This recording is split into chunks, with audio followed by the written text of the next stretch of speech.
Welcome to the Country Watch Political Intelligence Briefing, a weekly briefing of hot stories across the world in brief.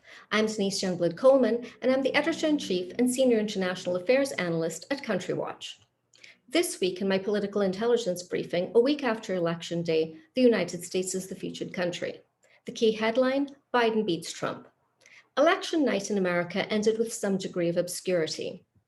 President Donald Trump overperformed the polls, resulting in wins for him in key battleground states like Florida, Texas, Ohio, and Iowa, essentially keeping him politically alive. But Joe Biden, the Democratic candidate, was leading President Trump in other battlegrounds. Indeed, he was on track to secure the necessary 270 electoral votes for victory, thanks to the firewall Rust Belt states Trump had won in 2016, Wisconsin, Michigan, and Pennsylvania. Over the course of the next few days after the election, the landscape was clearing. Vice President Joe Biden was leading President Donald Trump in the Electoral College. Although final tallies for keenly contested states were not immediately called, the trend lines made clear that Joe Biden was on a trajectory to cross the 270 electoral vote threshold for victory, while Donald Trump would fall short. The remaining battlegrounds at stake that would decide the election were Arizona, Nevada, Wisconsin, Michigan, Pennsylvania, Georgia, and North Carolina. North Carolina was close, but Trump was holding on to lead there, and the projection was that it would land in his column. In Arizona, Biden was holding a thin lead. Trump was making some gains, but the state of John McCain was going Democratic, according to the Associated Press.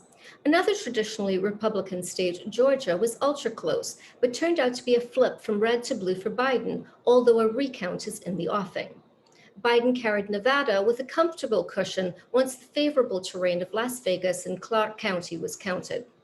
Wisconsin, the first of the crucial and decisive Rust Belt states, initially looked close, but it landed in the Biden column, a crucial flip from 2016 to 2020.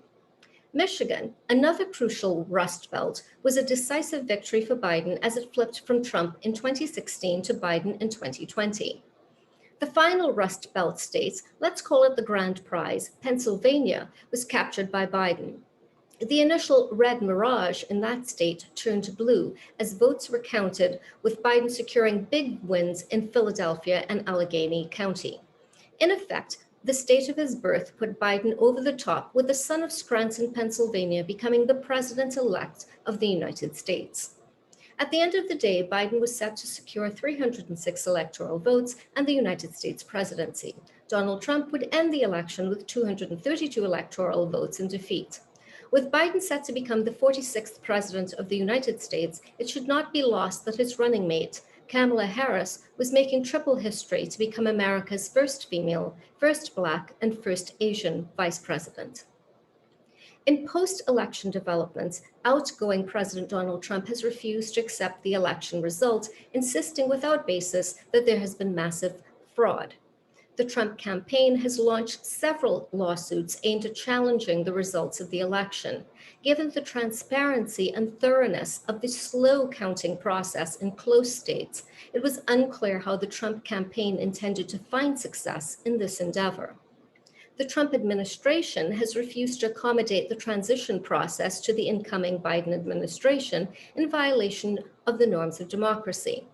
President-elect Biden was asked about outgoing President Trump's refusal to come to terms with the election results and the inevitable transition of power.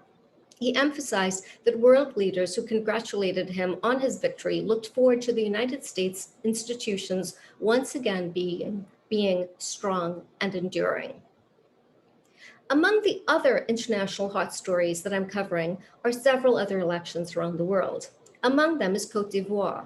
Amid an election boycott by the opposition, the incumbent president, Alassane Ouattara, won a landslide re-election victory with over 90% of the vote share. A month after the election of Bolivia, which gave victory to Luis Arce, the candidate of Movement Towards Socialism, former President Evo Morales returned to his country from a year spent in exile.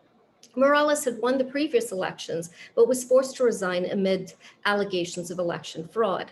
Arce's victory for his party was vindication for Morales, although he was not expected to hold a position in the future government of Arce. In Peru, President Martin Vizcarra was impeached and removed as a result of corruption and bribery charges. He's being replaced by the interim president, Manuel Merino, with fresh elections to be held in April of 2021. Finally, let's talk about some good news. The pharmaceutical developers Pfizer and BioNTech announced that their effort to develop a COVID-19 vaccine was strongly effective. Early analysis indicates that the vaccine has been effective for 90% of individuals who received 2 injections of the vaccine 3 weeks apart. Yet unknown is the question of whether the vaccine would be effective in preventing severe cases likely to cause hospitalization and result in death. Also unknown is whether it would prevent the passage of the virus from asymptomatic persons.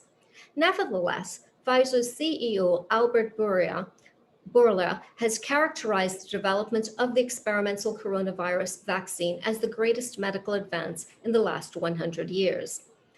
William Gruber, Pfizer's Senior Vice President of Vaccine Clinical Research and Development, cast it as extraordinary. Other vaccines are in the late stages of research and development by Moderna, AstraZeneca, and Johnson & Johnson. So with that good news for the world and a potential easing of this pandemic, I'll end this update. Thank you for your time. Have a great day. And remember that we live in an interconnected world.